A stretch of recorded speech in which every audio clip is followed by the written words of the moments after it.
You know, I'm honestly not sure how I managed to make 5 videos in 4.5 weeks last year.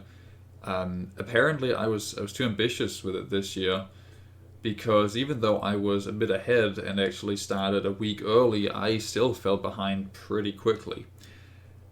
As for the video that was supposed to release today, that is still happening, but we had an internet outage where I lived for a few days, and then we were having difficulties with exporting the video from the camera because it was too big and there was something wrong with like the card reader. I don't really know. But the point is, I did want to quickly talk about the games that I didn't end up making Sir Colin November videos about this year because there were a few of them that were very interesting. And as it actually happened, I started off thinking I was going to talk about one game, and then every week after that, there was another one where I was like, oh, wait, never mind, I want to talk about this instead. So I went through Forget Me Not, which at first looks like a fairly average Yuri visual novel, and then suddenly it's like this emotional roller coaster, not because of the plot of the game, but because at a surface level, everything looks fine, and then you look closer at any one thing and you realize, oh, this is actually kind of crap. But then the plot kicks in like 2/3 of the way through, and then suddenly it's actually really interesting. Um, then there was a game called Lindaria, which is fucking awful, but again, an incredibly fascinating piece of shit like I've never experienced it ever. Uh, there was there was Damon Masquerade, which is the one that the video that didn't release today actually ended up being about. And then there was Fault, and Fault is what I just really wanted to talk a little bit about today. Fault is a series of visual novels made by Alice in Dissonance. The first one was Fault Milestone 1, and it was okay.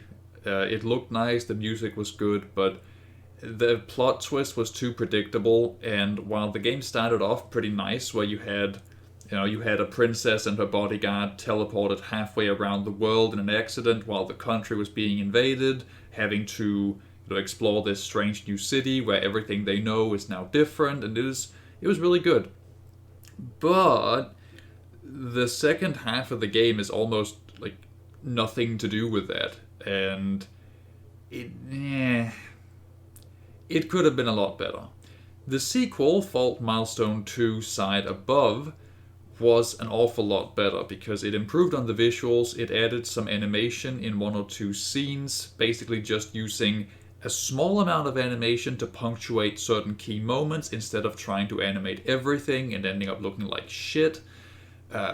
The opening is really effective at introducing the main villain and showcasing her as a serious threat.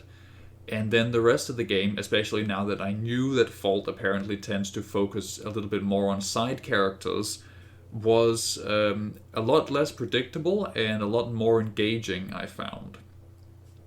But after I'd finished the game, I was like, okay, well, when's the next one going to release? Because, I knew that this game had been out for a little while. So I looked at the store page and I kind of lost my mind.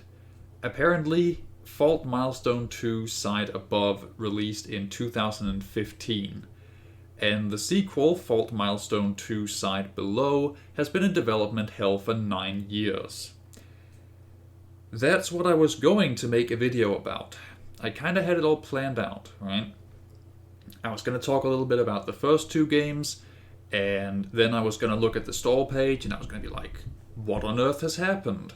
I was going to then dig through some public sources. There's really not much. And then I was going to go to the Patreon. And I was going to look at the most recent post.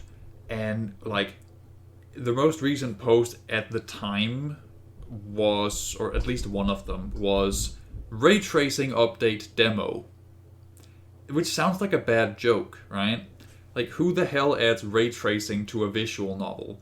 Well, it turns out, actually, the reason that the game has been in development for so long is, for whatever reason, they decided they weren't happy with making just a visual novel. So they changed the engine to Unity, which, if you are familiar with my reviews, you'll know is a huge red flag for me. Unity almost never does anything good for a visual novel. They were like, well, we're going to make this a full-on 3D, no, not 3D, sorry, a third-person adventure game. And people have basically been saying, like, there's no way the game's ever going to release because it's been in development for so long. And yeah, you know, there are updates on the Patreon, but they're probably just, like, milking the Patreon money at this point. I don't know how anyone would think that after actually having seen the updates on the Patreon, but I guess you wouldn't have. The problem I had was this. I was starting to plan the whole thing out. I was going to do this deep dive. A week later, the demo releases. So then that's the video, I guess. But by that point, it was kind of late, and things were happening. I was struggling with, like, editing just the video I was already working on for like 3 weeks, and But I did want to talk a little bit about the demo today. It's kind of a mixed bag, but it looks like it has a lot of potential. There are some visual bugs, like some of the 2D background images are stretched to hell and back, and it looks like Minecraft almost. There are some visual bugs with the main character's sprite. Like, parts of it are either clipping into each other or have little gaps between them or what have you. So she looks kind of uncanny. But I feel like if you fix that, and I have to assume that, you know, by the time the game releases, then that will have been the case, it looks gorgeous, honestly. Like, the vibes are great, and everything is kind of weird, and I would almost just recommend that you go play the demo. It's available for free on the Alice in Dissonance Patreon. It doesn't take that long to beat. I think it took like 1 hour, 20 minutes maybe. But it is one of those demos that really raises a lot of red flags as well. Not because I think any of these things are still going to be a problem on release, but because when the instructions that you're sent along with the demo say, oh, by the way, we didn't have time to implement a quit button, just Alt F4 when you're done playing, you can understand how that kind of makes me a little concerned. But, you know, I think, never mind that it's a little wonky, and, you know, there are some things that need to be ironed out. I think this is such a cool thing that a developer, you know, broke into the market on RenPy visual novels that really anybody could make. It's not a difficult thing to program.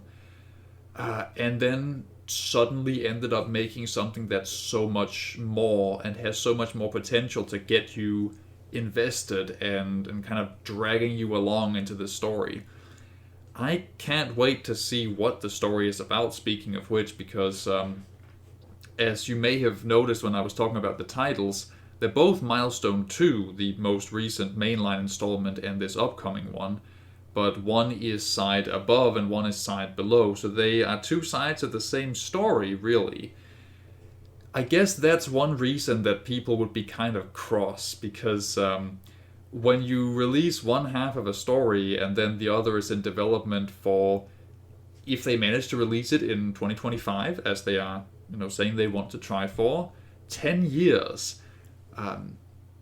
It has all the potential, I think, to be the Duke Nukem of visual novels, the Duke Nukem Forever, I should clarify.